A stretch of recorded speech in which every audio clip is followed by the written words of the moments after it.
welcome back to part 4 of Let's Play Gemfire. And when we last left off, I got hit by plague. Yeah. But everything else is working out just fine.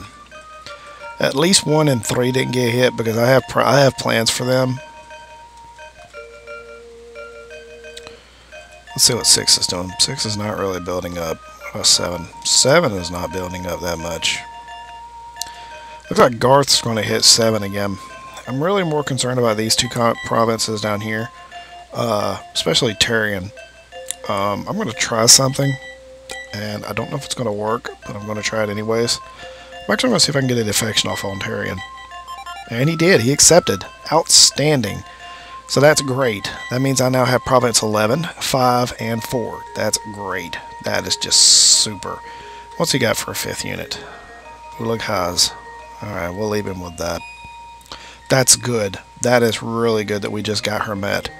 What that did was, I mean, we're weak now, but it actually only put 1 province that can attack us. And now we have Province 12 wide open. That means that Erin can now sack 12. This is what I was hoping would happen. Erin can now sack 12. And I can actually send in Pender to take out Seth in 6, and Roland can now take on Ander. This is great. I'm glad this happened. And we got all his troops. And we're going to sell some of his money, or his food, and recruit half. And now we got 315 there. That's awesome. Alright, let's continue doing cultivation over here. And Oldland's hitting Farland. I didn't see that I didn't see that really standing very long. I really didn't. Simply because I didn't see the Koei family actually holding much ground there. What I'm really surprised about is the fact that they have managed to hold. They have managed to hold off down here for this long. I'm surprised Eric has not made a very big push. I think they're actually waiting. Koei has a very good chance of being aggressive this turn. As you can see, he moved his troops out of there. I don't know. I really don't know what's going to happen. Mulbrew has been sitting quietly for a while, but Mulbrew has always been a passive province, or a passive leader. I could actually probably, I don't know. There's Adriel, who is, I believe, Lankshire's, who's Esselord's son. I believe that's his son, yeah. And, yeah, there you go. Alright, let's sell, since prices are high, let's sell half and recruit most. Whenever prices are high like that, and if you haven't did it for this turn, you really want to sell high, recruit most. Or sell half and recruit most. And this will actually give you a pretty massive army, and you'll be able to support it. And Durhan went through with the Shadows of Doom, which is bad. Banshee got a power for their strength, and let's see now. Regis is this. Okay. Let's see if Zendor is up. Good. All right. Let's hope that the dragon is not up. We are attacking with everything we have. This could be bad if the dragon is up. And I don't hear the dragon music, so that's good. Oh, he's got Ulug Highs, so that's pretty good. They are actually a pretty strong melee unit, but they're slow. So my wizard will be able to run all around them. Now, you're going to see some unit engagements here simply because these are pretty even armies, so he's going to move out. And I'm going to have to deal with those Ulug Highs first. Erin is pretty strong combat-wise, so we're going to actually... let's see. If you want to see 1, 2, 3, he'll be able to flank if I do that. And let's see, 1, 2, 3. So we want to move our cavalry right there. And we're going to move our knights in to support, along with our archers. I do a very aggressive fighting style. You will never see me sit a troop on the flag, because I am always aggressive. You will see me build fences, though.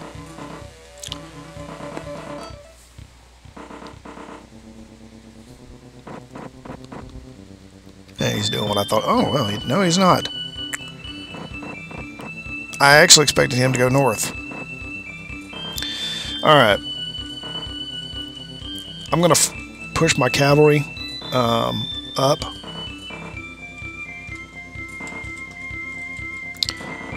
I want them to be able to flank. I'm going to have my heavy knights come up and try to build a fence, which they can do. And I want my archers up to support. Now, these light knights, I want you guys to continue to build fences. And Zendor, I want you to push forward. The only thing I'm really worried about here is this Ulukai is getting a rear attack off, but I'm gonna risk it simply because I want to do as much damage to those heavy knights there as possible.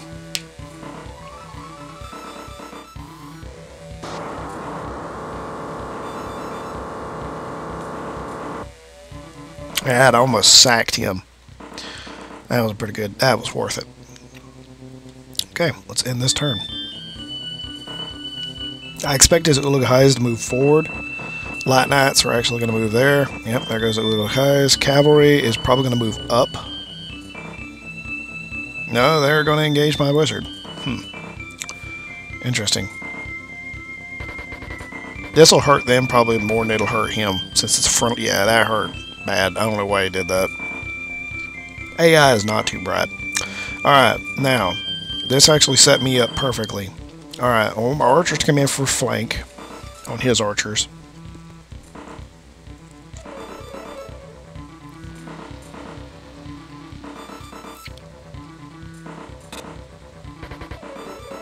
That hurt. Okay.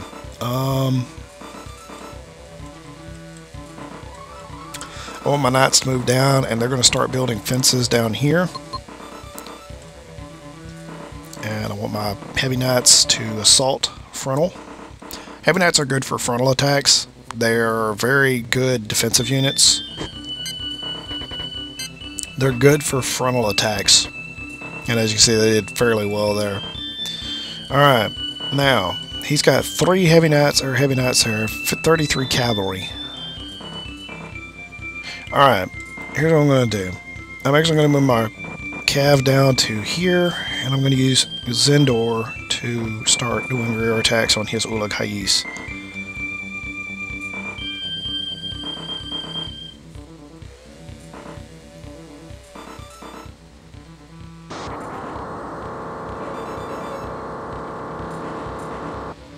Good.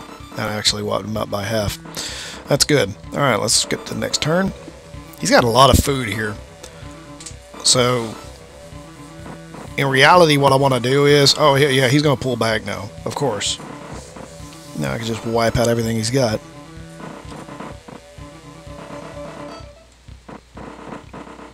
Now, if I do this right...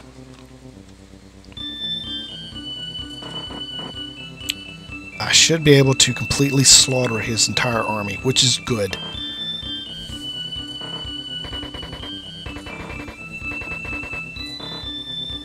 Not this turn, of course.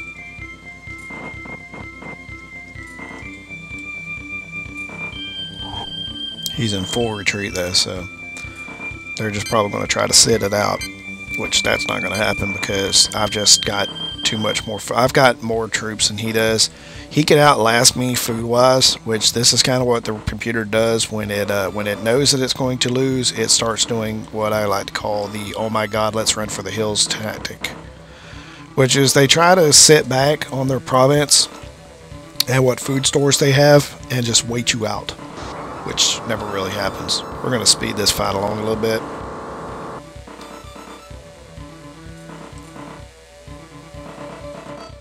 And we're going to move my knights up. Somebody is vacuuming in the other room. I don't know my roommates. All my roommates decided to get up and vacuum at 8 o'clock in the morning. Okay.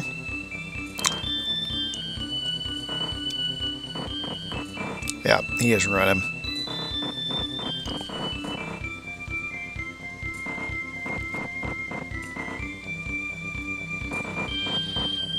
Ow! That's actually going to hurt a little bit. Actually, that did no damage at all. Wow. Okay. I'm going to set this up, and I'm not going to attack. What I'm going to do here is I'm going to set this fight up so I can completely wipe them out quickly.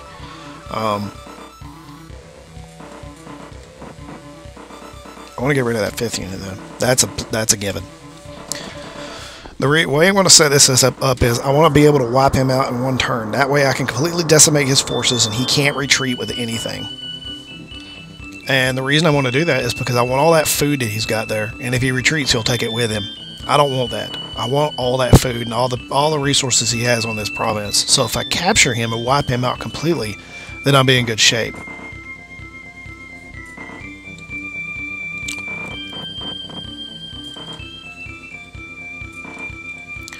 And I'm going to try to do a frontal attack with these archers. I'm not touching the guy on the flag just yet. Okay, got his archers. I'm just slowly whittling him down.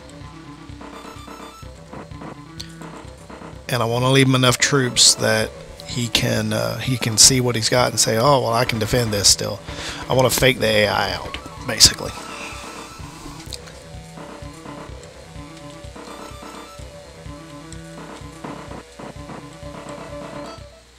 Okay.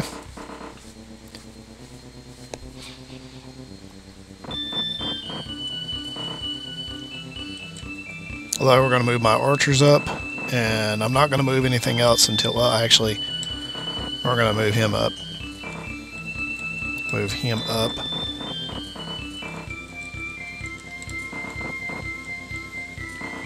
Okay.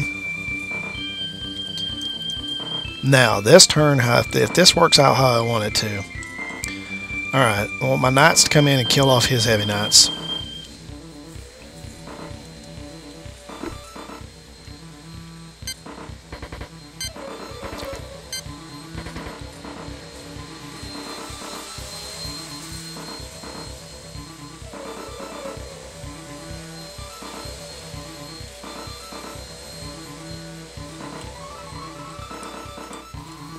I hope they really stop vacuuming, because now they're just being obnoxious and banging on my door saying, look at me, I'm vacuuming. Congratulations, you're vacuuming.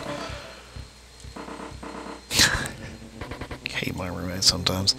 Alright, 35 damage. Now let's hope Zendor can finish him off. If he kills him off, that means I get all 389 food on his province, and I may get a chance to ransom his ruler off, which is great. This is going to be an exceptionally long episode.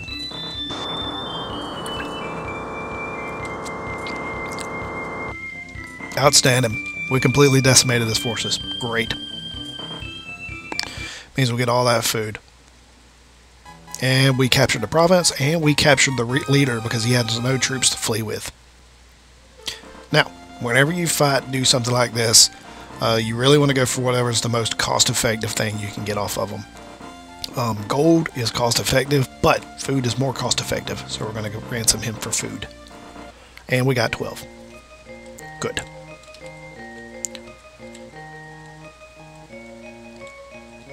And here, we're going to see if prices are still high. They are.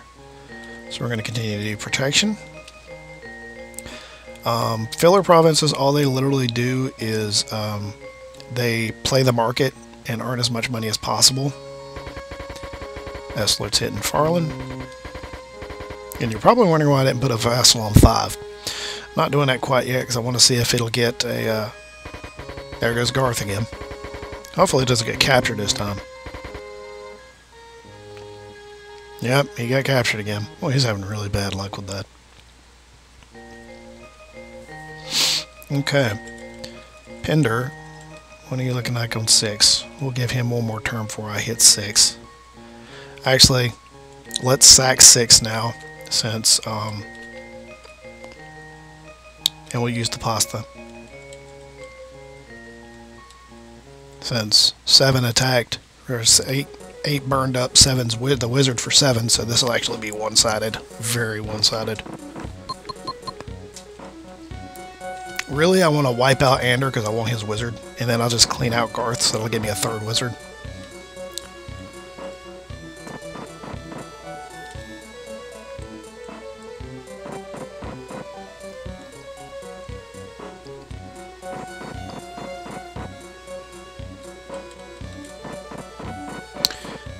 This is going to be an exceptionally long episode.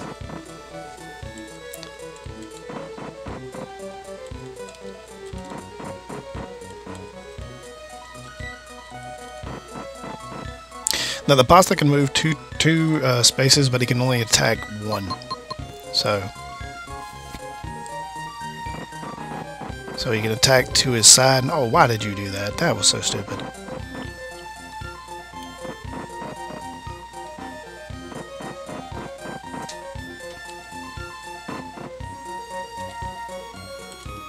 Just set me up for a flank.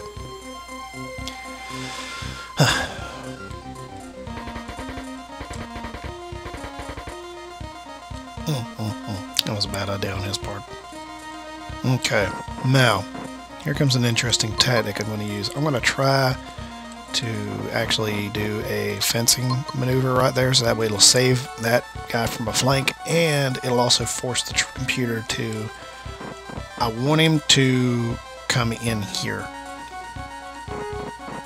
Actually, I'm actually going to wait, because what I want to do is I want to force those orcs in, and then I'm going to back off and defend that flag so that way he can't get it. But I really want to force those orcs in. And I want to. He's going to pull back now. He said, "Oh, MFG, I don't have enough troops here to defend this. I better run." Well, while I'm doing that, I'm just going to I'm going to let him just waylay my troops up north with rear attacks.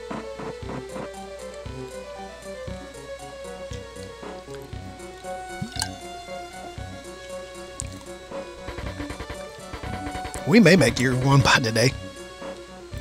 There goes the first unit. I'm not really so concerned about wiping it out his entire force here as I am about just taking this province.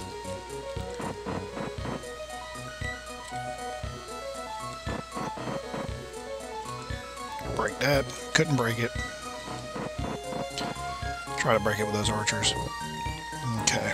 Now archers have the great ability that they can shoot over one space. They can shoot a hex over. So they can actually start peppering those knights from over the wall. They can shoot over the wall. Meanwhile, my cavalry are just going to waylay everything up north. Good thing about cavalry, they can chase down fleeing units. And might as well, because they're going to get flanked. Alright, so now I take my archers in here and they're just going to start beating the crap out of those guys across the wall.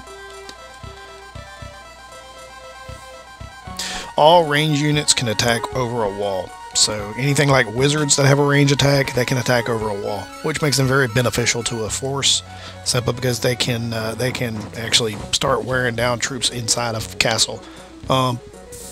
Excuse me, the pasta cannot, but the dragon can attack over one unit. The dragon also moves 2 or 3, and it has a range attack distance of 2 or 3. He has a very, very long... Oh, it's 2 spaces for him. Yep. And he has a very, very long range. So what we're going to do here is we're actually going to move him up to block access to that route. And meanwhile, my archers are going to continue to hammer on those knights. These are light knights. They're really more skirmishers than anything else.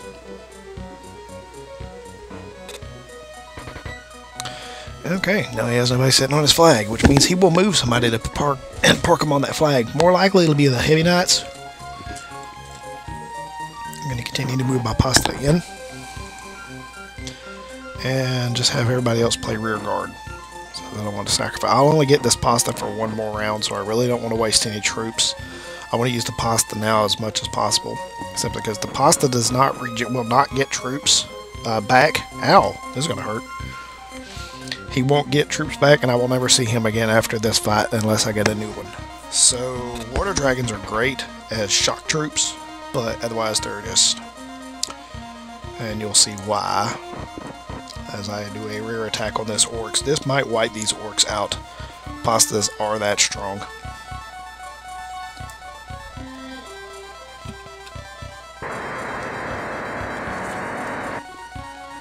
Nope, he didn't.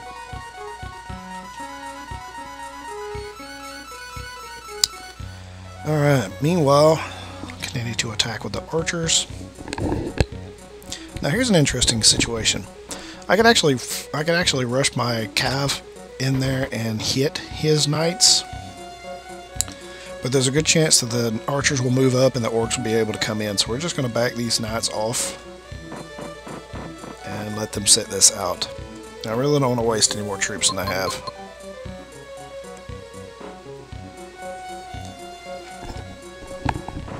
And he did. He is actually going out chasing them down with those archers. I should have seen that coming.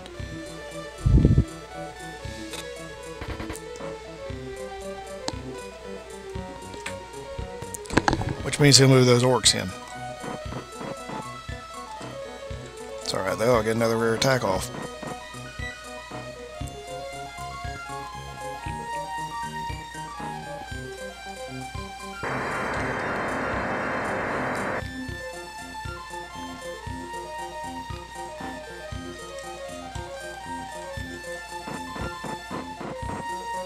We're going to back those off.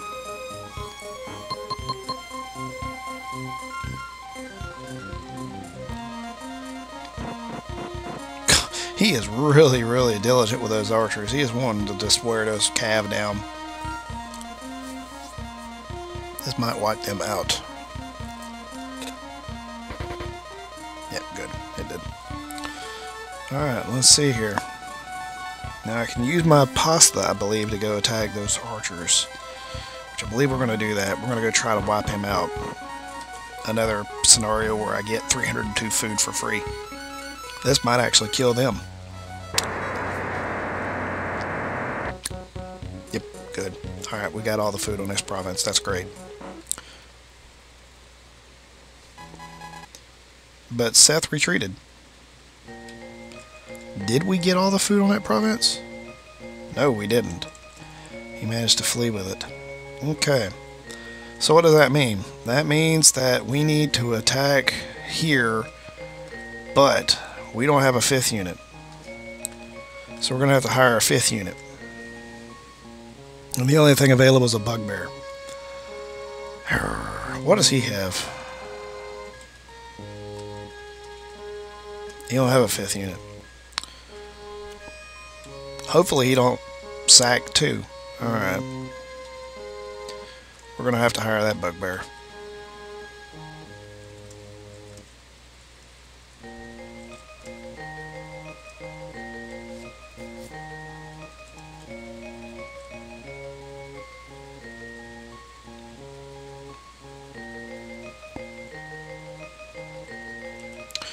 Alright.